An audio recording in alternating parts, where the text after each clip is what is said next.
हरे कृष्णा, जय माता दी।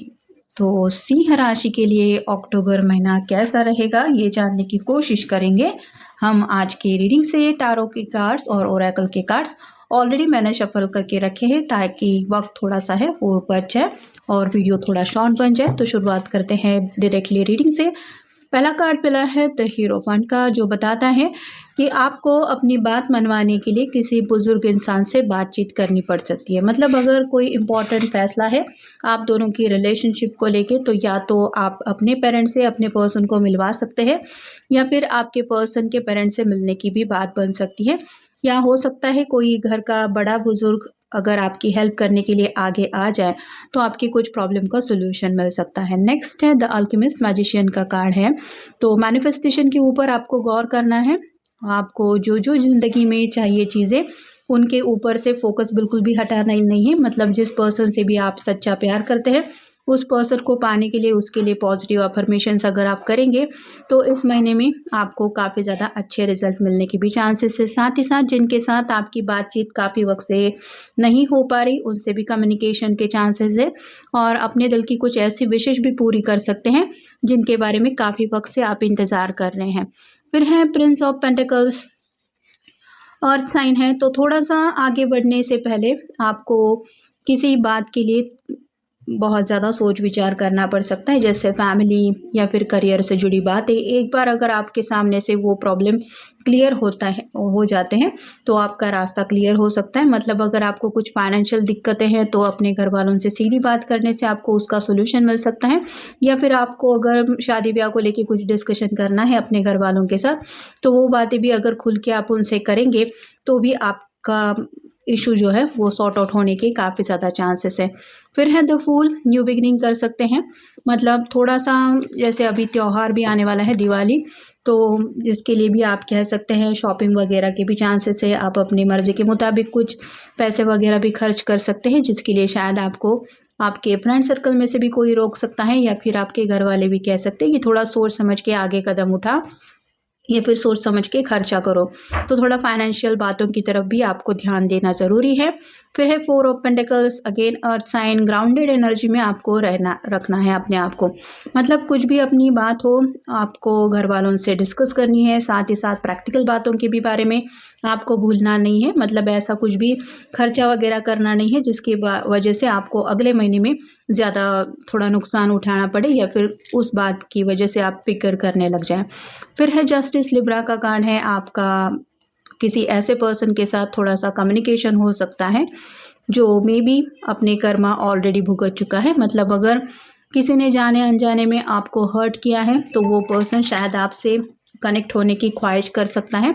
उसको अपनी गलतियों का एहसास होने की वजह से मे बी आप दोनों रीयूनाइट भी हो सकते हैं। अगर वो पर्सन कुछ सबक सीख गया होगा तो चांसेस बन रहे हैं कि वो पर्सन आपसे मिले भी, अगर ऐसा हुआ है तो।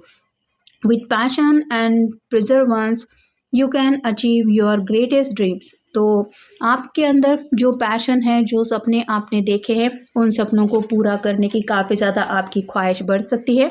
या फिर काफ़ी वक्त से अगर आपने इंतज़ार किया है, अपना बेस्ट दिया है, कुछ ऐसे गोल सेट किए हैं तो वहाँ पे चांसेस बन रहे हैं कि आपका कोई सपना पूरा हो सकता है। It's happening, deal with it head on. तो अगर आपके सामने कुछ ऐसी बातें होती है जिसकी वजह से आपको गुस्सा आता है तो आपको अपने गुस्से के ऊपर कंट्रोल करना है। यानी कि आप खुद भी परेशान हो सकते हैं अगर आप ऐसे किसी बात से डील करेंगे तो ये गुस्सा आपको सीधे एक्सप्रेस नहीं करना है। मतलब कुछ बातें शांति से आपको हैंडल करनी पड़ सकती है। Trying to remain open hearted and receptive. तो जो भी बातें हैं वो आपको प्यार से हैंडल करनी है। जैसे यहाँ पे कप दिखाई दे रहा है वैसे ही आपको प्यार से बातचीत करते वक्त भी ये ध्यान रखना है कि जिस पर्सन की भी बातें आपको अच्छी नहीं लग रही है उससे भी कम्युनिकेट करते वक्त आपको एंगर से दूर रखना है अपने आप को, ताकि आप परेशान ना हो जाएं या फिर आगे चल के आपको उस वजह से प्रॉब्लम ना हो जाए।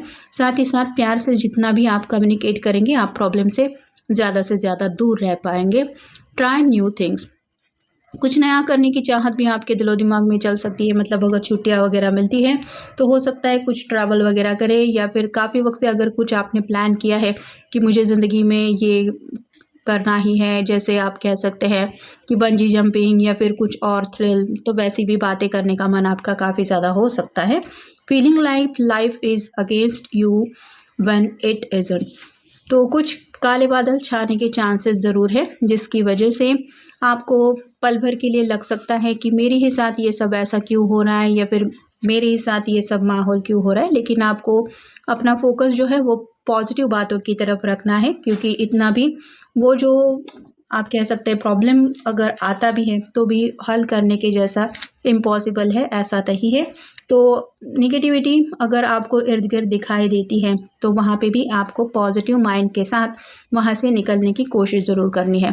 फ्रस्ट्रेटिंग इवेंट्स, कुछ ऐसी बातें हो सकती हैं जिसकी वजह से आप फ्रस्ट्रेटेड फील कर सकते हैं, जैसे यहाँ पे अचानक ट्रैफिक जैम हो गया है, वैसे शायद आप कहीं पे शॉपिंग के लिए गए हैं और वहाँ पे फंस जाते हैं ट्रैफिक में, ऐसा हो सकता है। या फिर अचानक से कुछ ऐसे रिश्तेदार आपके सामने आ सकते हैं जिनसे बात करना आपको पसंद नहीं है और आप उनके सामने से अब जा भी नहीं सकते, तो उनके सवालों के जवाब देने पड़ रहे हैं। और शायद इसलिए ये कार्ड आया था कि कुछ बातें सुन के शायद आपको गुस्सा भी आ जाता है, क्योंकि हर किसी के भी इर्द गिर्द कुछ ऐसे रिलेटिव्स तो होते ही है जो सामने वाले पर्सन का गुस्सा बढ़ाने में अपना बेस्ट देने की कोशिश करते हैं। तो आपको फ्रस्ट्रेट नहीं होना है या फिर ऐसे माहौल में अपने आप को किस तरह से डिटैच करना है, इस बात के ऊपर फोकस करना है।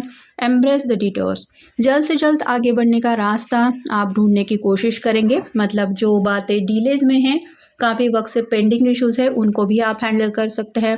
रिस्की का मतलब है कि प्यार में भी शायद आप कोई रिस्क ले सकते हैं या फिर आपका मन कर सकता है कि हाँ मेरे लिए ये करना ज़रूरी है।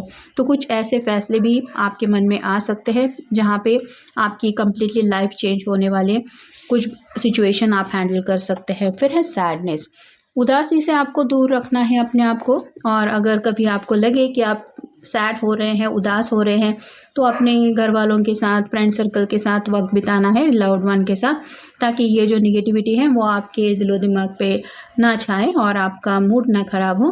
फिर है अवॉइडेंट, जिनसे बात करना आपको पसंद नहीं है, आपको डायरेक्टली उन लोगों को अवॉइड करना है।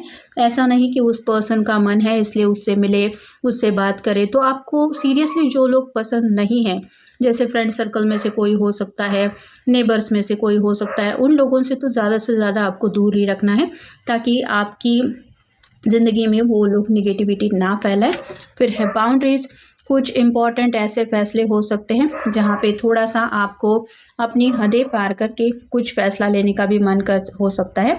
जैसे मान लीजिए किसी के घर वाले अगर बिल्कुल भी नहीं मान रहे हैं, कई सारे साल हो गए लेकिन रिश्ते के लिए कुछ उनकी तरफ से हाँ ना सुनने को नहीं मिल रही, तो किसी किसी के मन में ये भी बात आ सकती है कि अब बस हुआ, अब इससे ज़्यादा मुझे वेट एंड वॉच की एनर्जी में रुकना नहीं है, अब मैं वही करूँगा या वही करूँगी जो मेरा मन है। तो ऐसा भी ख्याल आ सकता है किसी किसी के मन में।